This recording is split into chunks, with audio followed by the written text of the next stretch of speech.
I want to turn to some domestic issues as long as I have you. President Obama delivered a speech on immigration reform this week. He mentioned you at one point. Here's part of that speech. Under the leadership of Senator Kennedy and Senator John McCain, we worked across the aisle to help pass a bipartisan bill through the Senate. And now, under the pressures of partisanship and election year politics, many of the 11 Republican senators who voted for reform in the past have now backed away from their previous support.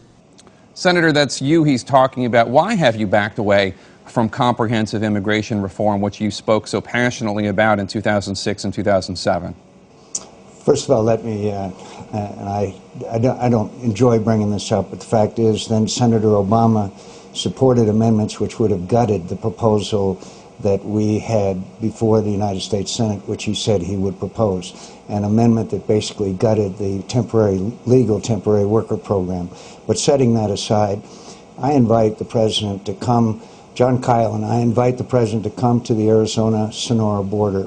The violence is incredibly high. The human smuggling and drug cartels are at a level of violence where 23,000 Mexican citizens have been murdered in the last few years, 5,000 already this year. There's a level of violence which has increased to a significant degree, which makes the situation far different than it was in 2007. We have to secure our borders. When our government has to put up signs in the southern part of our state that warns people that they are in a human smuggling and drug smuggling area and they have to be careful and are warned, then our border is not secure and our citizens are not safe. We can get the border secure. John Kyle and I have a 10-point plan. We can get it secure and then we can move on with comprehensive immigration reform. But I invite the President to come to the border and he can see for himself the absolute necessity of getting our border secure before more violence spills over onto our side of the border as this existential struggle takes place between the Mexican government and the drug cartels and the human smugglers who are now working hand in glove. I only have a couple more questions, Senator. I know your time is valuable. Just to follow up on that, in 2007, you were quoted as follows by Vanity Fair. McCain had been asked how debate over the immigration bill was playing politically. In the short term, it probably galvanizes our base, he said. In the long term, if you alienate the Hispanics, you'll pay a heavy price. Then he added, unable to help himself, by the way, I think the fence is least effective, but I'll build the goddamned fence if they want it.